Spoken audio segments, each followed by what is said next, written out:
ایک نارمل انسان کو سامنے رکھیے، ایک نارمل انسان. میں اصل میں یہ لفظ کس کے مقابلے میں استعمال کر رہا ہوں؟ ایک شخص وہ ہے جس کی فطرت مسخ ہو گئی ہے، گناہوں میں، گندگیوں میں اتنا آلودہ ہے، غرق ہے کہ وہ اندر اس کی فطرت کا نور بالکل ختم ہو گیا. یا ایک شخص وہ ہے جو تعصب کی وجہ سے کوئی بات سننے کو تیار نہیں. ایک شخص وہ تکبر کی وجہ سے کوئی بات سننے کو تیار نہیں. تو یہ میں ان کو ایب نارمل کہہ رہا ہوں. نارمل آدمی فرض کیجئے کہ وہ بت پرست بھی ہے یا کوئی اور ہے، کسی اور مذہب کا عقیدہ اور نظریے اور خیال کا اور فلسفے کا حامل ہے، آپ اس کو کنورٹ کرنا چاہتے ہیں اسلام کی طرف، تو کیا طریقہ ہوگا؟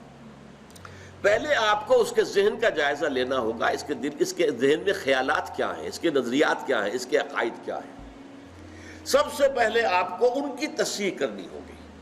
غلط عقائد، غلط نظریات سے دماغ کو پاک کر کے صحیح جو خیال ہے اور صحیح جو نظریہ ہے اور صحیح جو حقیقت ہے، توحید، معاد اور رسالت کے اصولوں پر اس کے فکر کو تعمیر کرنا ہوگا. جب اس کے ذہن اور دل کے اندر ایمان بیٹھ جائے گا تو جو بری عادات، برے اطوار، برے اخلاق اس کے گرد چمٹے ہوئے تھے، جیسے پتجھڑ میں پتے جھڑ جاتے ہیں، وہ خود بخود جھڑ جائیں گے. یہ تزکیہ ہو جائے گا، یزکیہم. اب جب یہاں تک وہ پہنچ گیا ہے تو اب وقت آیا تعلیم کتاب. کتاب میں عرض کر چکا ہوں کہ اس سے مراد ہے احکام، ڈوز اینڈ ڈونٹس. اب انہیں بتایا جائے گا بھائی اللہ نے نماز فرض کی ہے، نماز پڑھنی ہوگی. اب اللہ نے روزے جو ہے فرض کیے ہیں، رمضان مبارک کے آپ کو رکھنے ہوں گے. اگر آج چھوٹتے ہی اسے نماز کہیں گے، جیسا کہ ہمارے بہت سے لوگ کرتے ہیں اپنے بچوں سے، بھائی نماز پڑھا کرو. اب وہ یہ دیکھتے ہی نہیں کہ آپ نے جس تعلیم گاہ میں اسے بھیجا ہوا ہے وہاں تو اس کے دماغ میں کچھ اور ہی خناس پیدا ہو چکا ہے. اس کے ذہن میں ڈارونزم بیٹھا ہوا ہے. وہ سمجھتا ہی نہیں کہ انسان کیسے پیدا کیا گیا، تو ایک حیوان ہے، بس ذرا سا ارتقاء یافتہ حیوان ہے اور بس ختم. یہ کیا خلیفۃ اللہ اور یہ کیا مسجود ملائک، کس بلا کا نام ہے؟ اس کے دماغ میں وہ بات فٹ بیٹھتی نہیں. اس کے دماغ میں مارکسزم بیٹھا ہوا ہے، اس کے دماغ میں فرائڈزم بیٹھا ہوا ہے، اس کے دماغ میں لاجیکل پوزیٹیوزم بیٹھا ہوا ہے، یا کچھ اور ہے.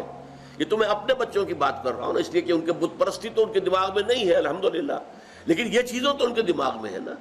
تو پہلے آپ ان کے دماغ کی تطہیر کیجئے، ان کے فکر کی تصحیح کیجئے، ان کے خیالات صحیح بنیاد پر استوار ہو، تب کہیں کہ نماز پڑھو. ورنہ محض یہ نماز پڑھا کرو تو انہیں نماز نہیں پڑھی، ڈانٹ دیا آپ نے، اس سے کچھ حاصل نہیں. تو جو نارمل طریقہ ہے، پہلے فکر کی تطہیر ہو، اس سے اخلاق کی تطہیر خود بخود ہو جائے گی. برے اعمال کو برے نظریات سے غذا ملتی ہے.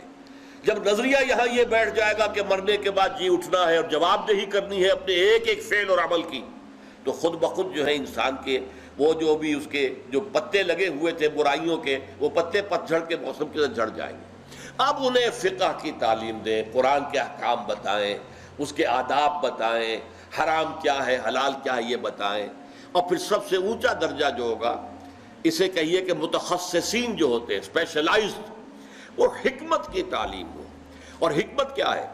ایک حکمت اصولی ہے، حکمت ایمانی. حکمت ایمانیہ راہم بخواں، یہ بڑا عمدہ شعر ہے مولانا روم کا. چند خانی حکمت یونانیہ. کب تک یونانیوں ہی کی حکمت اور فلسفہ پڑھتے رہو گے؟ افلاطون نے یہ کہا اور ارسطو نے یہ کہا اور سقراط نے یہ کہا اور فلاں نے یہ کہا اور یہ ریئلزم ہے اور یہ جو ہے آئیڈیلزم ہے. کب تک ان چکروں میں رہو گے؟ چند خانی حکمت یونانیہ، حکمت ایمانیہ راہم بخواں. ایمان کی حکمت پڑھو، وہ فلسفہ کہ جس کے نتیجے میں ایمان وجود میں آتا ہے. تو وہ حکمت ایمان ہے. اور ایک حکمت احکام ہے. حکمت احکام کیا ہے؟ یہ چیز کیوں فرض کی گئی، اس کی آپ کو وجہ معلوم ہو جائے. یہ چیز کیوں حرام کی گئی، اس میں ہمارے لیے کیا فائدہ ہے. یہ در حقیقت ہماری بہبود کے لیے، ہماری بھلائی کے لیے، ہماری خیرخواہی کے لیے کام دیے گئے. جب یہ چیزیں معلوم ہوتی تو اب شریعت بھاری نظر نہیں آئے گی، بلکہ وہ شریعت تو آپ کے اپنے دل کی آواز ہوگی کہ ہاں ایسا ہی ہونا چاہیے، فی الواقع یوں ہی ہونا چاہیے تھا. دیکھنا تقریر کی لذت کہ جو اس نے کہا میں نے یہ جانا کہ گویا یہی میرے دل میں ہے. یہ ہے natural process of converting a person to Islam and ایمان. اس طریقے سے حضور صلی اللہ علیہ وسلم نے لوگوں کو تیار کیا. پہلے قرآن مجید ان کو پڑھ کر سناتے رہے، جن کے اندر فطرت جو ہے ابھی کچھ بھی بیدار تھی، تھوڑی سی بھی، چاہے کمزور تھی، مزمحل تھی، اندر روح جو ہے وہ ابھی مری نہیں تھی، وہ کھنچ کر آ جائیں گے. جیسے کہ میگنیٹ جو ہے وہ لوہ چون کو، لوہے کی چیز کو کھینچ لیتا ہے. وہ کھنچ کر آ جائیں گے. اب ان کو قرآن مجید کے ذریعے سے ایمان کی تعلیم اور قرآن مجید کے ذریعے سے ان کا تزکیہ اور قرآن مجید کے احکام کی تعلیم اور قرآن مجید کی حکمت کی تعلیم، یہ چاروں چیزیں قرآن سے متعلق ہیں. اس لیے کہ حضور کا اعلیٰ انقلاب قرآن ہے. اتر کر حرا سے سوئے قوم آیا اور ایک نسخہ کیمیا ساتھ لایا. دین کی بات پھیلانا صدقہ جاریہ ہے. ثواب کی نیت سے ویڈیو کو شیئر ضرور کیجیے. جزاک اللہ.